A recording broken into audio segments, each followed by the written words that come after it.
What's going on, YouTube fam? Steven from the Vargas team here again, bringing you another video. Now this video I'm excited to bring you because this video is on the closing of our fourth investment property, and it's a bit different from what we've been accustomed to buying and the types of investment that we do. So if you've been following along, you know that I buy multifamily real estate investments, and most of my multifamily, or all of my multifamily investments up to this point, have been value add investments, which means that they're older buildings that we need to look into on how to renovate, put some capex in the property, and then obviously increase the rents and get out a return from there. This property is not that. This property is turnkey, ready to go. There's absolutely nothing that I need to do to the property, and it's in a prime location in Miami in consideration to where the rents are. And what we're looking to make with this property is around a 26 to 27% return cash on cash, which is insane in this market, which is insane in Miami, and it's insane pretty much anywhere else. It's hard to come across a deal like this. It's really a home run. But what made this deal go over the top is that when I got it appraised, there's actually $60,000 of equity. Now, part of that is just us finding a good deal, and part of that is the fact that this current market that we're in has exploded more than we ever thought possible. I got this deal under contract a year ago, and so from the time that I got it under contract to now, it's just increased tremendously. Now, I'm gonna get into all of that. I'm gonna get into the income, the expenses, the appreciation, the rents, and how I'm gonna get a 25 to 27% return when I do rent this out. So for any of you guys who are interested in that, stay tuned because you will find that out. But for now, we need to close on this thing. So getting to the bank now, and then I'm going to send this wire. Follow me along to the closing table. Let's close on this property, and then we'll talk about the numbers. So let's do that. Ready, set, go.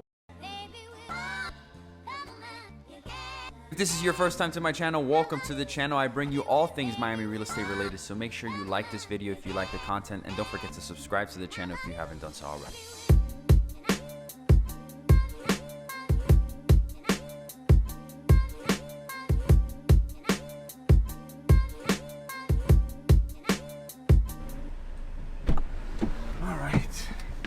We got the wire sent. We're actually running late, but such is life. Let's get to wire. Let's get to the closing table. And let's get this thing closed. Why am I wearing this mask?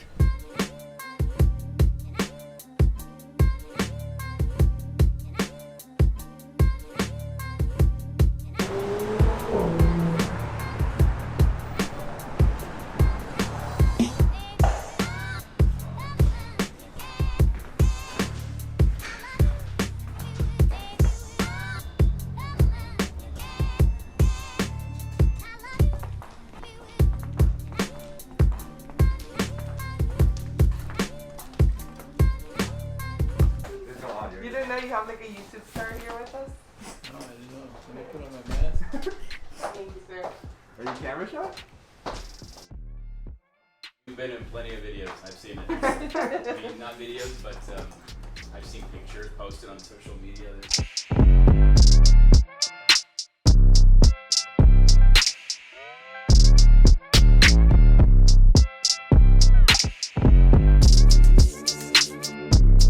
All right, guys, we are back. We have officially closed. That was an exciting process. I hope you guys liked the content up to that point. But as I mentioned at the beginning of this video, really the point of this video is to share with you guys what I purchased this property for and what I expect to be making as a monthly return, and really just a general cash on cash return with my investment. Now, what I'm gonna do is I have my printout here. We're gonna go over the numbers. This is my Excel printout of what I underwrite all my properties for. Now, currently this property, this duplex, which is basically 2 units, is vacant. So there's no tenants currently living in there. So what I do when that happens, because usually I tend to buy properties that are fully occupied, or the majority of the units are occupied. So I have a good sense on what the property is gonna make me right away, because I just go off of the historical rent payments from the tenant up to that point. I unfortunately do not have that luxury at this point because it's a brand new property. It literally was just constructed and got its certificate of occupancy just a few weeks ago. So the first tenants we're ever gonna put in are going to be the first people that ever live in the property. Now that's gonna be in the future. That's definitely not gonna be right now.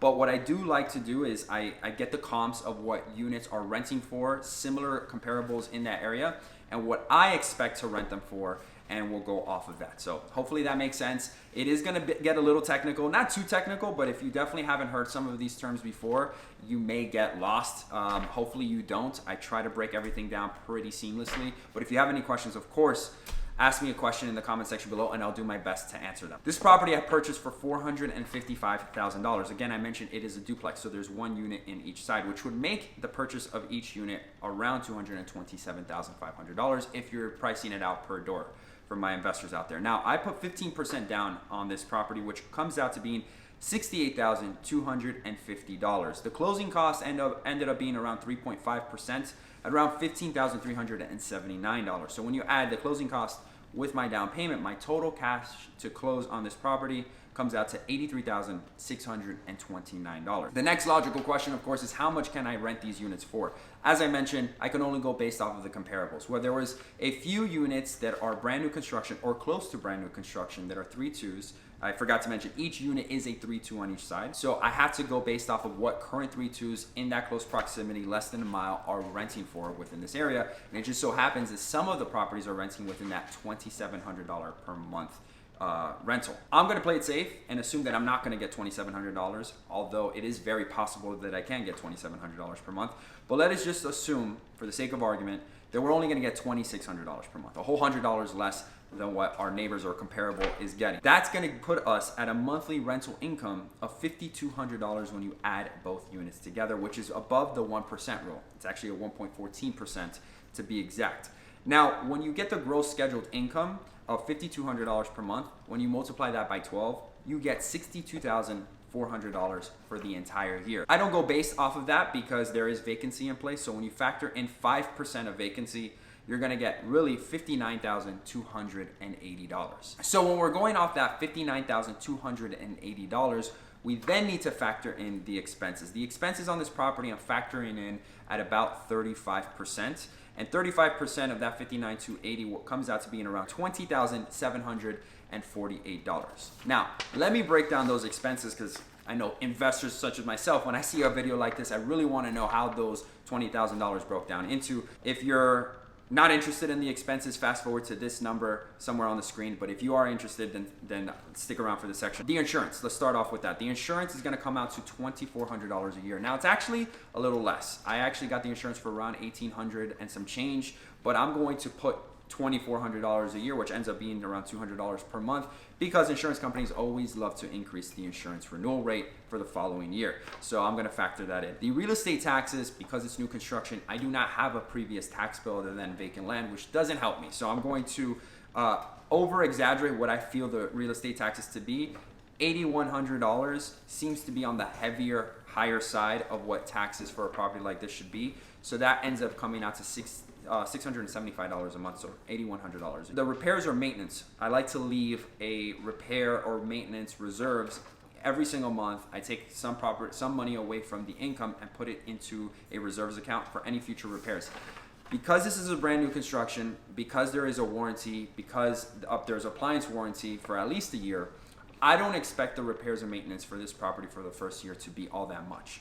Nonetheless, I'm gonna put $200 a month for repairs. I know a lot of people like to do 5% or 10% of their rental income, and that's good, and I definitely think that you should do that. And in my other properties that I have that are, as I mentioned, are a bit older, I definitely do a much higher repairs and reserve. But for this property, I don't think that it really needs it. Could be wrong, but for that, I'm putting $200 a month, which ends up being $2,400 a year. The landscaping, $100 a month. Some of my properties, I get them for $50, $75. So again, adding a little bit of a cushion, $100 a month, ends up being $1,200 per year. Now, water and sewer. So water, trash, and electricity is interesting because the water and the electric is billed separately by the tenant. There's separate meters, so the tenant pays off that expense. However, I do have sewer and garbage that I need to worry about. There's some areas where that is included in your tax bill. I am factoring in that it isn't. And then sewer and trash is going to come out around $200 per month at around $2,400 per year. I have a fourplex that I have a sewer bill for, and that ended up being around $200. This is a duplex.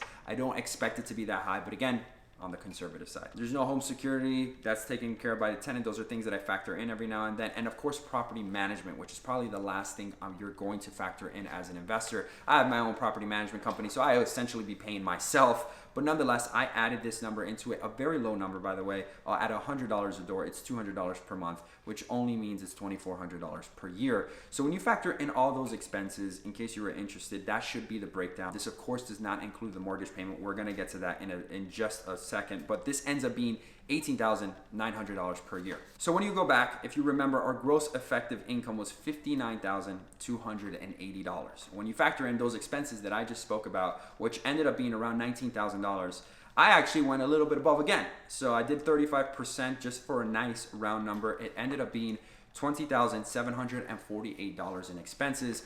Again, leaving some room for miscellaneous expenses that I'm not even thinking about and having that extra cushion. So the NOI after you subtract the expenses ends up being $38,532. For those of you who are not aware, NOI just means net operating income, which is what is left after you have your income after your expenses is your net operating income. So basically your money after your expenses before your mortgage.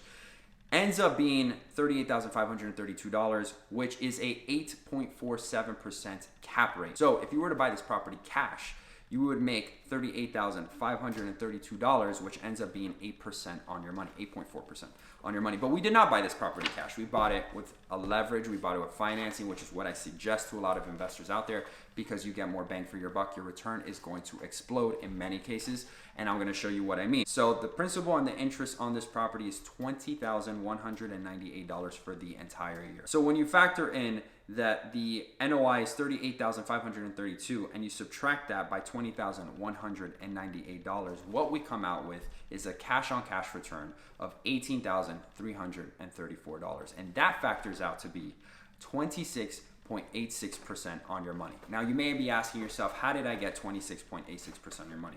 Well, the answer is pretty simple. When you get that $18,334, which is basically after expenses and your mortgage and everything has been paid off, that is what you're going to be left with. You then divide that by your total cash that you use to purchase this property, the acquisition cost, in other words, which includes your down payment and of course your closing costs. And as I mentioned, I needed $68,250 in order to purchase this property. So when you divide that by the $18,334 that you're actually making a year, that is a 26.86% return. Okay, so this is a bit embarrassing. In the process of editing this video, I just realized that I gave you the wrong cash on cash number. I told you all that it was a 26 to 27% return based off of that $18,334 that you're making at the end of paying everything off. And that is incorrect because that is basing the return on only the down payment, and that does not factor in the closing costs that you take into account as well. So I apologize for that. That is my bad. That was an oversight on my end. It's on the Excel, but I guess I overlooked it.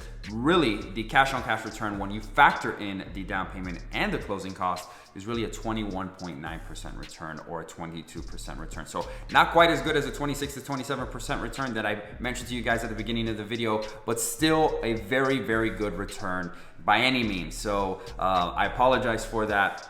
It was an oversight, my bad. It won't happen again. But anyways, I hope you liked this video. I hope you liked the content, and if you did, then show your support to the channel, show your support to me by liking this video, giving this video a thumbs up, and make sure you subscribe to the channel if you haven't done so already. Click that bell icon so that you can be notified of my weekly videos. I drop one video a week, so I don't want you guys to miss out a thing. And if you like this type of content, this educational type of content, let me know in the comment section below so that I can continue to do more content and curate content to the type of things that you guys want to see in the future. As always, thank you guys for making it this far. Thank you for tuning in. I'll see you all next week, and God bless.